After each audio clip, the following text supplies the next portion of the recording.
الحمد لله نحمده ونستعينه ونستغفره ونؤمن به ونتوكل عليه ونعوذ بالله من شرور أنفسنا ومن سيئات أعمالنا من يهده الله فلا مضل له ومن يضلل فلا هادي له وأشهد أن لا إله إلا الله وحده لا شريك له وأشهد أن محمدا عبده ورسوله صلى الله عليه وآله وسلم. أعوذ بالله من الشيطان الرجيم. بسم الله الرحمن الرحيم. يا أيها الذين آمنوا كتب عليكم الصيام كما كتب على الذين من قبلكم لعلكم تتقون. أما بعد فإن خير الحديث كتاب الله وخير الهدي هدي محمد صلى الله عليه وآله وسلم وشر الأمور محدثاتها وكل محدثة بدعة وكل بدعة ضلالة وكل ضلالة في النار. سورہ البقرہ 2 نمبر سورت 183 نمبر آیت. اللہ پاک نے فرمایا مومنوں تم پر روزہ رکھنا فرض کیا گیا جس طرح تم سے پہلے لوگوں پر فرض کیا گیا تھا تاکہ تم پرہیزگار بن دو.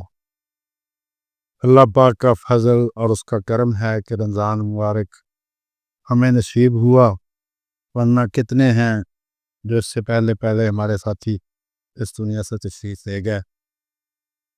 تو آج روزہ شروع کرنا، دوران روزہ، افطاری اور روزہ ٹوٹ جانا، یہ تقریباً 4 باتوں کے بارے میں بیان ہوگا. تو اس بارے میں جو آیت آپ نے سنی، رسول کریم علیہ السلام کا ارشاد ہے کہ اسلام کی بنیاد 5 باتوں پر رکھی گئی ہے. ایک کلمہ شہادت، دوسرا نماز کا قائم کرنا، زکوٰۃ کا ادا کرنا، ماہ رمضان کے روزے رکھنا، اور استطاعت ہونے کی صورت میں اللہ کے گھر کا حج کرنا. حج کہتے ہیں سفر کو. تو اب جو میں نے عرض کی کہ 4 باتوں کے بارے میں بیان ہوگا: روزہ شروع کرنا، دوران روزہ، افطاری اور روزہ ٹوٹ جانا. تو روزہ جو شروع کرنا ہے اس میں ایک مسئلہ کسی کو پیش آ سکتا ہے کہ عورت ہو یا مرد اس پر غسل لازم ہے، تو وہ ٹائم تھوڑا ہے تو وہ بغیر نہائے روزہ رکھے، اس کے بعد غسل کر کے نماز پڑھ لے. انہی کپڑوں میں وہ روزہ بھی رکھ سکتے ہیں، نماز بھی پڑھ سکتے ہیں. اگر کسی جگہ پر کوئی قطرہ لگا ہوا ہے اس کو صاف کر لیں، دھو لیں اس کو.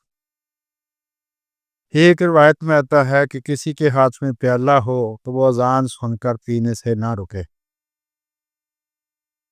یہ روایت عام دنوں کے بارے میں ہے، یہ رمضان کے بارے میں نہیں ہے. جب پہلی اذان کا اللہ اکبر آپ نے سن لیا، پہلی اذان سے مراد وہ ہے جو ٹائم پر ہوتی ہے، وہ نہیں جو 10 منٹ پہلے ہوتی ہے، اس کی بات نہیں کر رہے. جب آپ نے پہلی اذان کا اللہ اکبر سن لیا تو آپ نے اسی وقت بند کر دینا کھانا پینا. جب روزہ کھولنا ہے تو جب پہلی اذان کا آپ نے اللہ اکبر سن لیا تو آپ روزہ کھول لیں. اس میں یہ نہیں کرنا کہ ہماری مسجد کی اذان ہوگی. تو یہ جو روایت ہے کہ جس کے ہاتھ میں پیالہ وہ پینے سے نہ رکے، یہ عام دنوں کی بات ہے کہ بھئی جو کو کھا پی رہا وہ کھا پی رہے، بعد میں نماز پڑھنے. روزہ رکھنے کی کوئی نیت نہیں ہے. اسلام میں کسی عمل کی نیت الفاظ سے ادا کرنے کا کوئی ثبوت نہیں ہے. نیت دل کے ارادہ کو کہتے ہیں. لہذا جب آپ صبح اٹھے ہیں، اگر آپ نے الارم لگایا تھا تب ہی آپ کی نیت، اگر آپ کو گھر والوں نے جگایا تب بھی آپ کی نیت. تو جو آپ کا اٹھنا ہے وہی آپ کی نیت ہے، زبان سے ادا کرنے کی ضرورت نہیں. حضور علیہ السلام کا فرمان ہے کہ مومن کی بہترین سحری کھجور ہے. لہٰذا سحری کے وقت بھی کھجور کھائیں. افطاری کے وقت وہ سارے اہتمام کرتے ہیں، تو سحری کے وقت بھی 1 3 5 7 جتنا بھی آپ کا دل کرے. ایک آدمی رات کو بیمار تھا اور اس کا روزہ رکھنے کا ارادہ نہیں تھا، لیکن صبح وہ سحری کے وقت باقی گھر والوں کے ساتھ بیٹھا اور اس نے روٹی کھا لی، روزہ رکھنے کا ارادہ اس وقت بھی نہیں تھا، پھر نماز فجر پڑھ کر سو گیا، دن کے وقت آنکھ کھلی تو اس کی طبیعت بحال ہو چکی تھی اور وہ شخص تندرست ہو چکا تھا۔ تو اب دن میں دوپہر کے وقت، کیونکہ اس نے صبح سے کچھ نہیں کھایا، اگر اس نے روزہ کا ارادہ کر لیا اور کچھ کھایا پیا نہیں تھا تو اس کا روزہ درست ہے، کیونکہ روزہ کی نیت فجر سے پہلے اس آدمی کے لیے ضروری ہے جو تندرست تھا۔ جو بیمار تھا اس کے لیے وہ شرط لاگو نہیں ہوتی۔ یہ ایسے ہی ہے کہ ہم صبح اٹھے، ابھی کھایا پیا نہیں ہے، مگر یہ اطلاع مل گئی کہ رات کو رمضان کا چاند نظر آ گیا تھا، بس صبح اٹھے، ابھی کچھ نہیں کھایا پیا، مسجد میں فجر کی نماز پڑھنے گئے تو وہاں پر پتہ چلا کہ رات کو رمضان کا چاند نظر آ گیا تھا، تو وہ جو نیت کرے گا اس کا روزہ درست ہے۔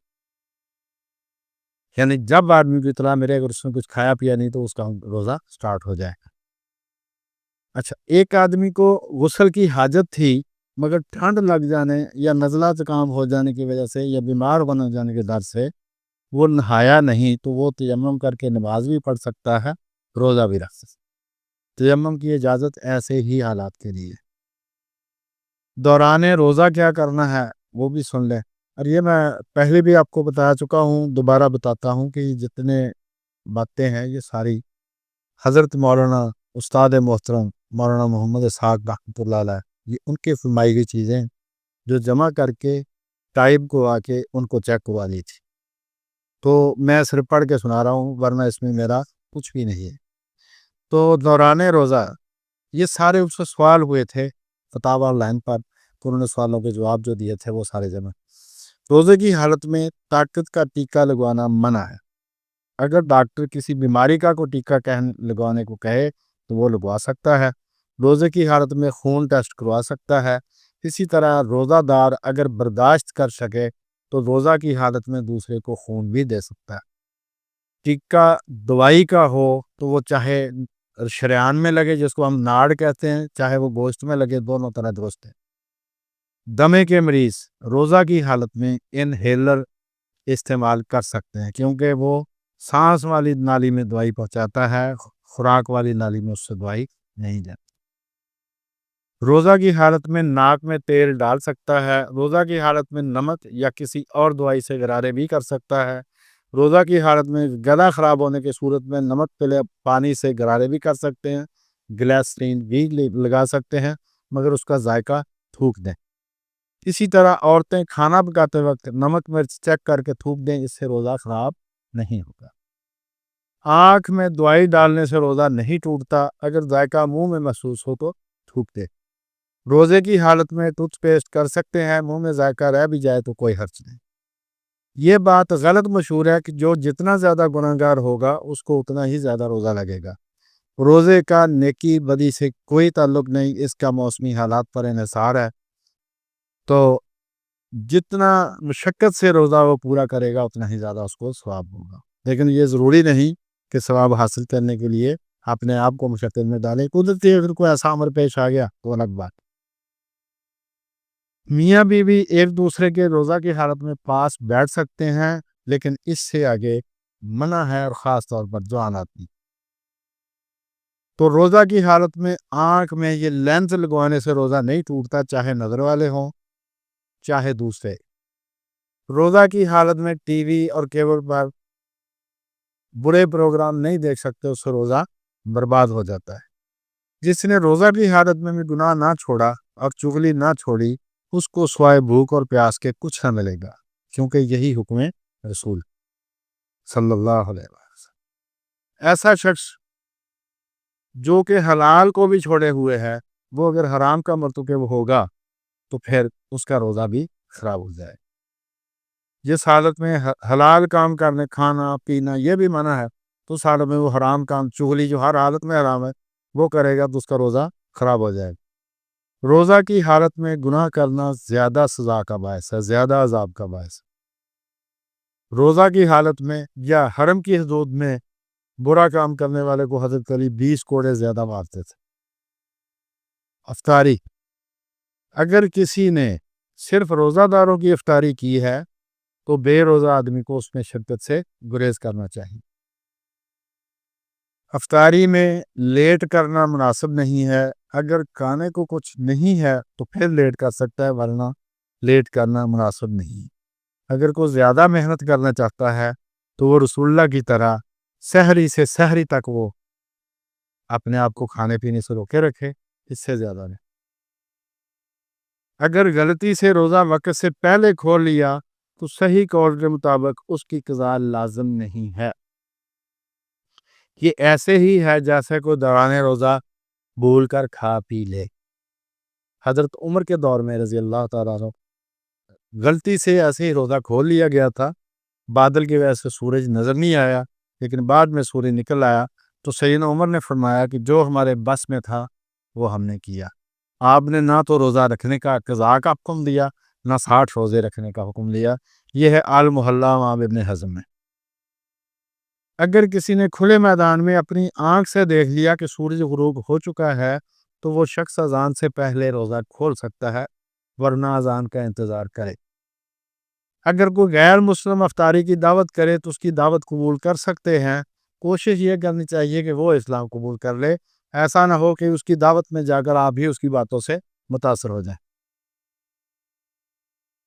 کافر کی دعوت قبول کرنے کا جو جواز ہے، جو دلیل ہے، وہ رسول کریم علیہ الصلوۃ والسلام کا وہ عمل ہے جس میں آپ نے خیبر کی یہودیہ عورت کی دعوت قبول کی تھی. کافروں کو اپنی مسجد میں بلا کر دین سناؤ، یہ چھوت چھات یہ ہندوؤں کا طریقہ ہے، مسلمانوں کا طریقہ نہیں ہے. حضور علیہ الصلوۃ والسلام نے نجران سے آئے ہوئے عیسائیوں کے وفد کو مسجد نبوی میں ٹھہرایا تھا اور کئی دن ٹھہرایا تھا. جب حضور کے خدمت میں عرض کیا گیا کہ حضور یہ تو مشرک ہیں، تو آپ نے فرمایا کہ ان کا شرک ان کے اندر ہے، ان سے زمین ناپاک نہیں ہوتی.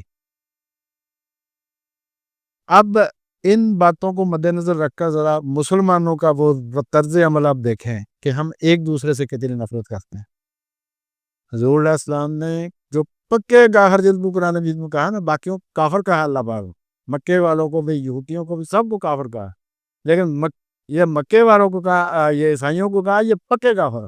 جنہوں نے یہ کہا نا کہ اللہ تین ہے، یہ پکے کافر ہیں. یہ جنہوں نے یہ کہا کہ عیسیٰ ابن مریم اللہ، وہ پکے کافر کو، ان کو تو حضور نے مسجد میں ٹھہرایا. اور ہم ایک دوسرے کی مسجد سے بھی نفرت کرتے ہیں، ایک دوسرے سے نفرت کرتے ہیں، اور دوسرے کو ہم مسلمان بھائی نہیں سمجھتے. اب یہ ہے کہ روزہ کھولنے سے پہلے، روزہ رکھنے سے پہلے اور روزہ کھولنے کے بعد بیوی اور میاں ایک دوسرے پر حلال ہوتے ہیں. روزہ کھولتے وقت سورج ڈوبنے کا یقین کر لینا چاہیے، ایسا نہ ہو کہ جلدی میں. تو جو سورج ڈوبنے کا عمل ہے وہ 2 منٹ اور 24 سیکنڈ میں مکمل ہوتا ہے، اباؤٹ 2.5 منٹ میں مکمل ہوتا ہے. تو جو اذان دینے والے ہیں وہ 2.5 منٹ کی احتیاط کریں. اب جو کیلنڈر پر انہوں نے لکھا کہ ہم نے اس میں احتیاط شامل کی ہے تو بہت اچھی بات ہے. اگر شامل نہیں کی تو 2.5 منٹ 2 منٹ 24 سیکنڈ احتیاط کر لیں. افطاری کروانے کا صحیح طریقہ یہ ہے کہ جتنا ہو سکے سامان خوراک حقدار لوگوں کے گھروں میں رمضان شروع ہونے سے پہلے پہنچا دو، تاکہ وہ کسی سے مانگتے نہ پھریں، وہ اطمینان سے اپنے گھر میں اپنی روٹی پکا کے کھائیں. یہ افطاری کا طریقہ نہیں ہے کہ ایک امیر آدمی 10 امیر آدمیوں کو بلا کر افطاری کروا دے. یہ کوئی افطاری نہیں. افطاری ہے کہ آپ حقدار لوگوں کو راشن جتنا آپ دے سکتے ہیں، یہ آپ کی مرضی. کسی کے اللہ پاک نے کسی کو ایسا بھی دیا ہوتا کہ وہ کئی سال کا راشن بھی ان کو دے سکتا، تو وہ اپنی ہمت کے مطابق وہ گھر پوائنٹ آؤٹ کر لیں کہ فلاں فلاں گھر حقدار ہیں، تو ان کو روزوں سے پہلے افطاری یہ راشن پہنچا دے، وہ اپنے گھر ہی پکا کے کھائیں. آپ کی طرف سے افطاری ہو گئی پورے روزوں کی. دوسری بات یہ کہ جو آدمی دوسروں کو، امیر آدمیوں کو بلا کے یہ افطاری کرواتا ہے، وہ سارا وہ تقریباً ریاکاری والا کام ہوتا ہے، اس میں تعلقات بنانے والی بات ہوتی ہے، اس میں اللہ رسول کا نام وغیرہ کوئی. تو آپ جب کسی کے گھر میں راشن پہنچا دیں گے تو وہ پورا مہینہ روزے آپ ہی کی طرف سے کھولے گا اور اللہ رسول بھی راضی ہوگا. یہ جو اسنا عشری حضرات ہیں، شیعہ حضرات ہیں، یہ 10 منٹ بعد میں روزہ کھولتے ہیں۔ اصل مقصد وہ سورج غروب ہونے کی وہ تسلی کا مسئلہ، ورنہ ان کے عالم جو ہیں طبرسی اپنی تفسیر مجموع اور بیان میں لکھتے ہیں کہ شیعہ حضرات کا روزہ افطار کرنے کا وقت بھی وہی ہے جو عام مسلمانوں کا ہے، صرف یہ کہ کھلے میدان میں آدمی کھڑا ہو تو سورج غروب ہوتا نظر آ جاتا ہے، لہذا وہ سورج غروب ہونے کے ساتھ ہی روزہ کھول لے گا۔ لیکن اگر سامنے کوئی مکان یا پہاڑ یا کوئی رکاوٹ ہو تو پھر مشرق کی طرف سے اٹھنے والی جو سیاہی ہے اس کو سر پر آنے دو، تب جا کے روزہ کھولو، یعنی 10 منٹ کی وہ احتیاط اس لیے کرتے۔ اور ہمارے ہاں بھی احتیاط در احتیاط یہ صبح کو بھی شام کو بھی، صبح ماشاء اللہ 5 منٹ پہلے بند کروا دیتے ہیں احتیاطاً، اور شام کو 5 منٹ بعد میں کھلواتے ہیں احتیاطاً، تو 3-4 منٹ کا فرق ہے، اتحاد امت ہونے والا ہے اب۔ اور یہ طبرسی نے لکھا ہے سورۃ بقرہ کی 187 نمبر آیت کے ذیل، روزہ کھولنے کی کوئی نیت نہیں ہے، کھانا کھانے کے بعد صرف وہی دعا کرے جو صحیح روایات میں آئی ہے۔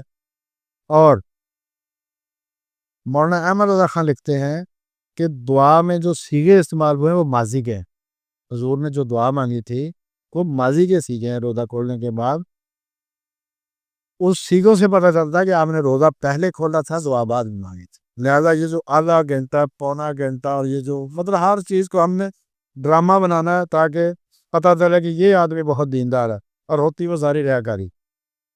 حضور علیہ الصلوۃ والسلام روزہ کھولنے میں جلدی فرماتے تھے، ایک شخص کو اونچی جگہ پر کھڑا کر دیتے، وہ سورج غروب ہونے پر انگلی سے اشارہ کرتا اور آپ فوراً کھجور منہ میں ڈال لیتے۔ حالانکہ آپ کو اللہ پاک نے وہ طاقت دی تھی کہ 10 دن اور 10 رات لگاتار آپ روزہ رکھتے تھے، صوم مثال۔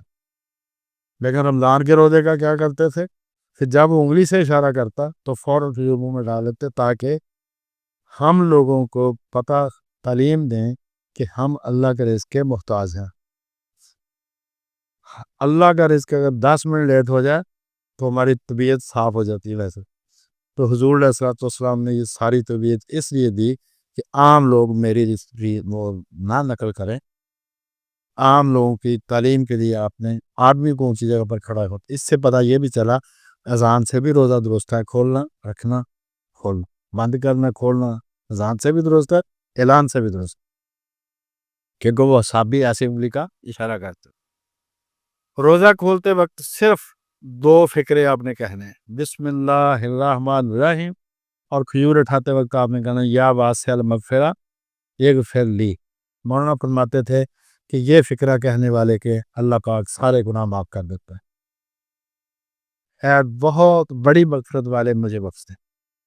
تو بسم اللہ الرحمن الرحیم آپ نے کہنا ہے، اور یا واسع المغفرہ اغفر لی۔ نہیں آپ کو یاد تو آپ پنجابی میں کہہ لیں، اردو میں کہہ لیں کہ بہت زیادہ مغفرت کرنے والے، بہت زیادہ بخشنے والے مجھے بھی بخش دیں۔ افطار کرنے کے لیے اپنی مسجد کی اذان کا انتظار نہیں کرنا، کسی بھی مسجد کی اذان سنو تو افطار کر لو، کیونکہ کوئی مسجد والا بھی اتنا روزہ خراب نہیں کرنا چاہتا، وہ وقت ہونے پر ہی اذان دیتا ہے۔ اذان مغرب کے جو دائمی ٹائم ٹیبل ہیں اس میں 3 سے 5 منٹ کی احتیاط شامل کرنے کی ضرورت نہیں ہے۔ اب سارا سال اگر نماز ان کے مطابق درست ہے تو روزہ بھی ان کے مطابق درست ہے۔ میت کے سال ثواب کے لیے افطاری نہ کروائیں، کیونکہ اس میں زیادہ تر امیر آدمی ہی آتے ہیں، بلکہ رشتہ دار آتے ہیں، لہذا خرچ کا اندازہ لگا کے کہ آپ نے افطاری پر کتنا خرچ کرنا ہے وہ رقم کسی مسکین کو دے دیں، انشاءاللہ جس کو آپ ثواب پہنچانا چاہتے ہیں اس کو ثواب پہنچ جائے گی۔ یہ بہترین اصال ثواب ہے، اور دعا اور صدقہ میت کے حق میں بہتر۔ جو نفلی حج عمرہ کرنے والے ہیں، مدینہ مکہ میں سحری افطاری کروانے والے ہیں، وہ پاکستان کے غریبوں کا بھی خیال کریں۔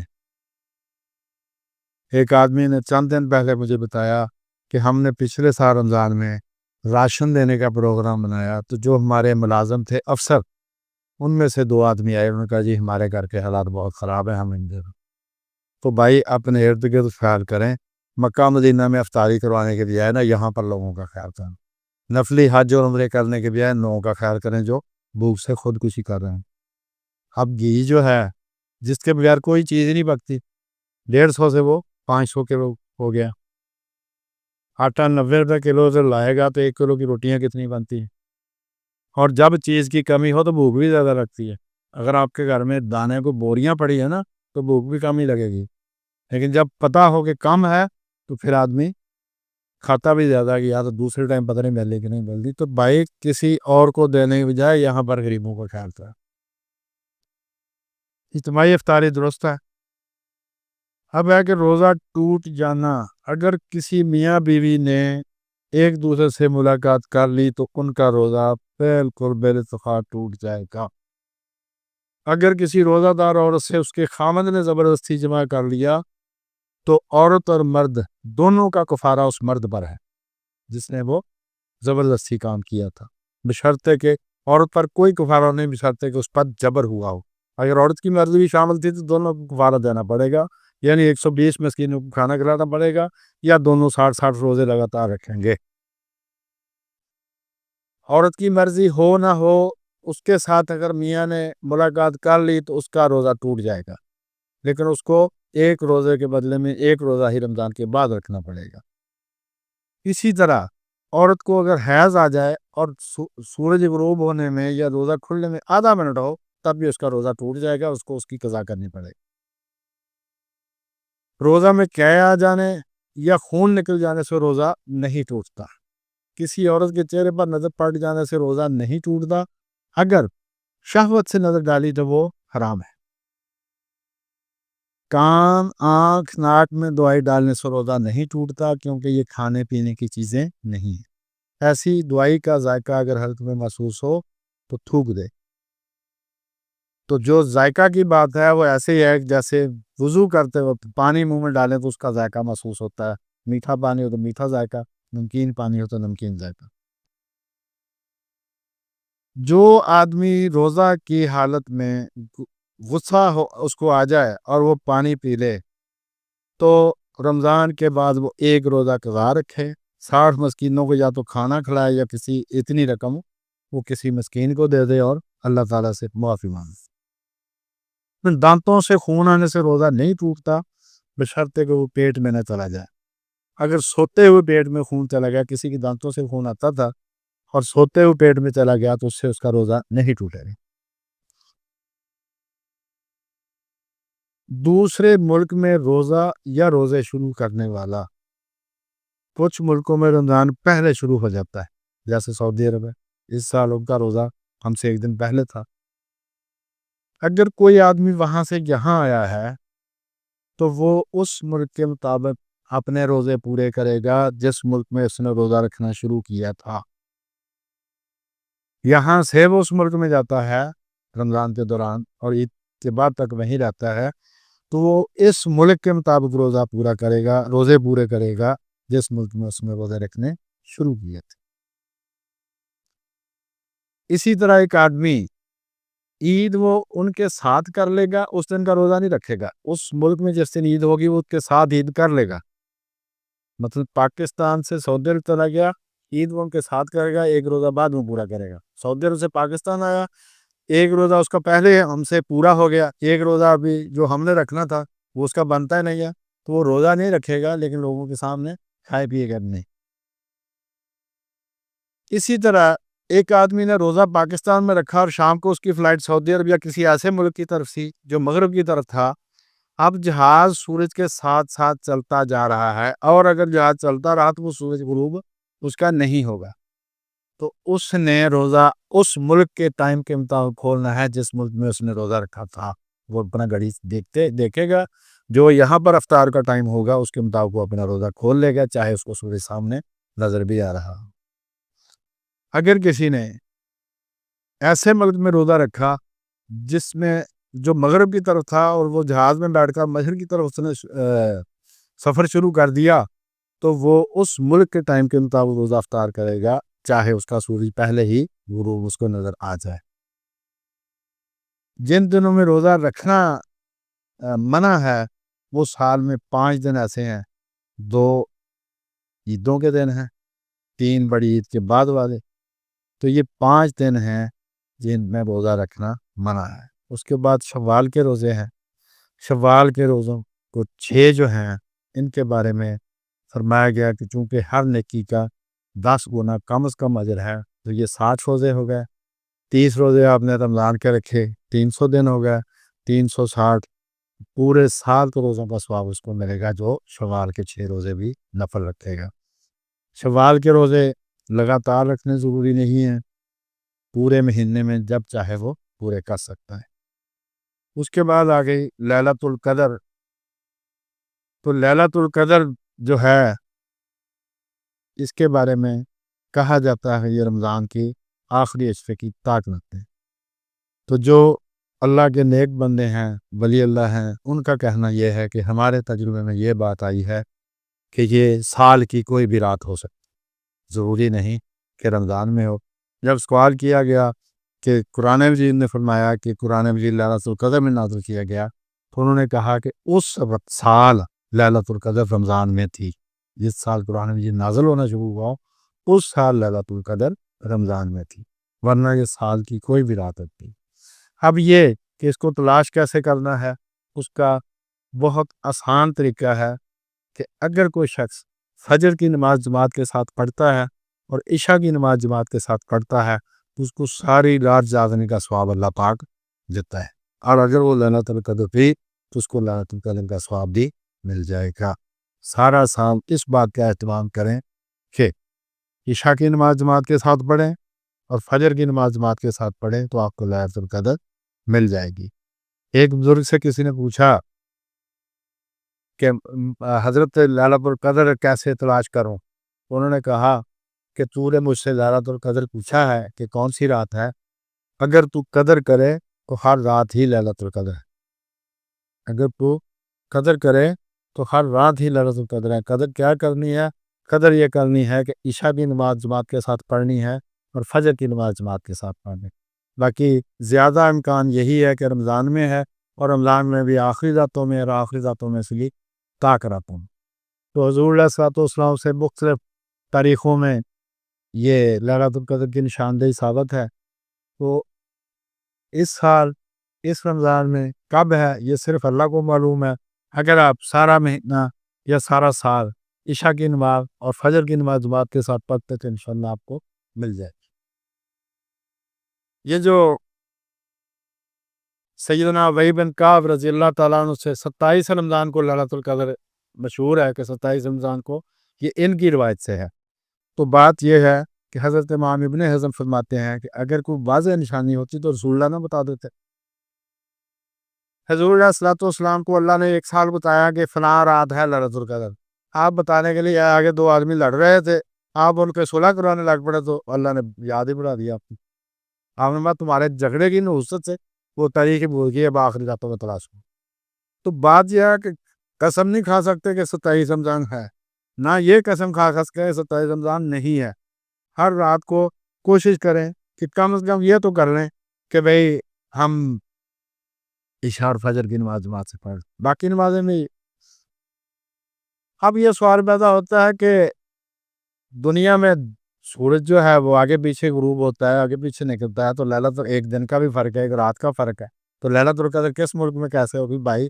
جس طرح جمعہ جس ملک میں جب آتا ہے تو اس کو پڑھنے والے کو پورا ثواب ملتا ہے، اسی طرح جس ملک میں وہ رات آتی جائے گی اللہ ثواب دیتا جائے گا، اس کے پاس ثواب کی کمی نہیں۔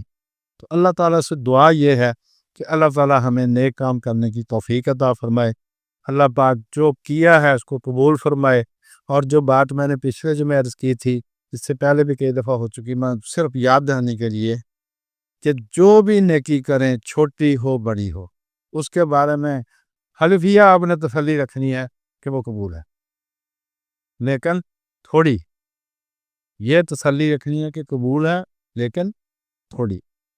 تو اگر آپ یہ کریں گے تو شیطان آپ کو اللہ کی رحمت سے مایوس نہیں کرے گا، وہ کر نہیں سکے گا، وہ ٹرائی تو پوری کرتا ہے کہ آپ کا وضو ہی نہیں تھا، آپ نے نماز پڑھی، آپ کا تو وضو ٹوٹ گیا تھا، آپ نے روزے میں یہ بات کی، آپ کا تو روزہ ہی نہیں ہوا، خود سے کہیں کہ میں نے جیسا بھی کیا میرے رب نے قبول کر لیا ہے۔ لیکن یہ خیال رکھنا ہے اور یہ اعتقاد رکھنا ہے کہ وہ تھوڑی ہے، لہٰذا یہ اگر آپ نے کام کیا تو انشاءاللہ وہ آپ کو اللہ کی رحمت سے مایوس نہیں کر سکے۔ وما علینا الا البلاغ۔